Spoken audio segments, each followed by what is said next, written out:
The culture was very strong in this building before I came on board, but it was also a school that was underperforming. It was a school that had a lot of achievement gaps that needed to be addressed.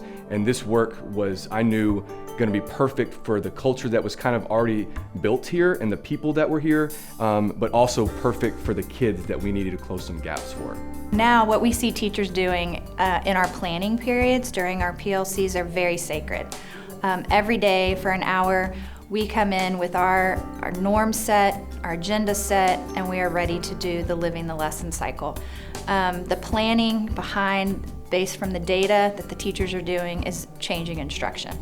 They're taking that into the classroom, and we're seeing huge improvements in achievement. But also we're seeing students respond to the change of culture.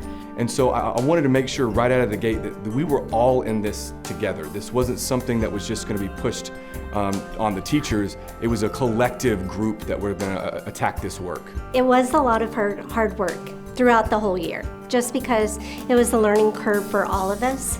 And you know, at the beginning we did have some teachers that were a little bit reluctant, but once they started to see the success in using TIL, the more that they bought into it and would incorporate it. Teachers were obsessed with what students were producing, but they weren't just obsessed with it, they were obsessed with, now that we're looking at it, what do we do about it?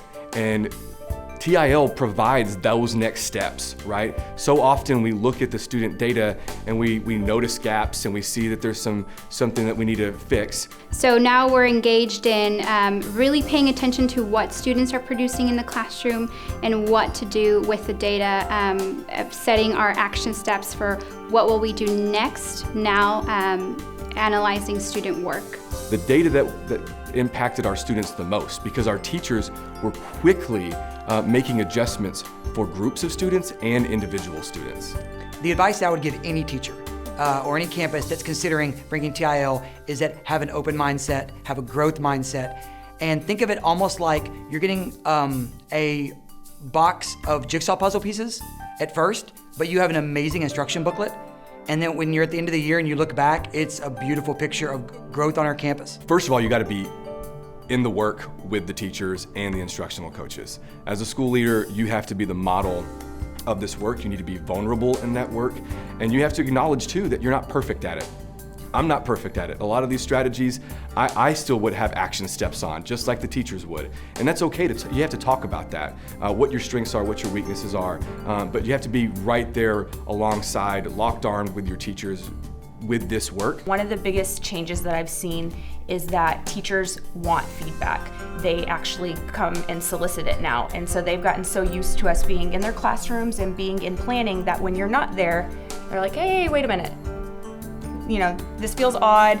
I'm not getting that feedback. I really am wanting those bite-sized action steps.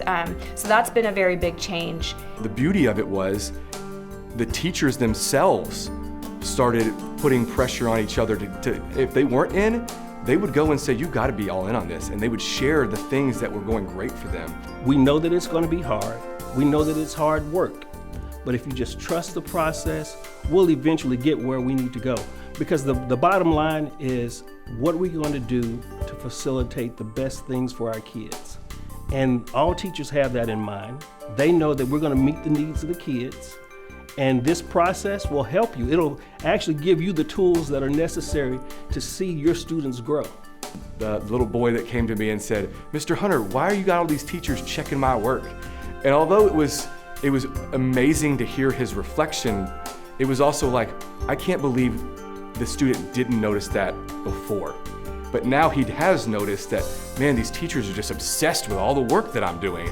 And it was almost an annoyance to him. But again, it goes back to the accountability. He knew in every single class, he did not have a teacher that was going to let him off the hook.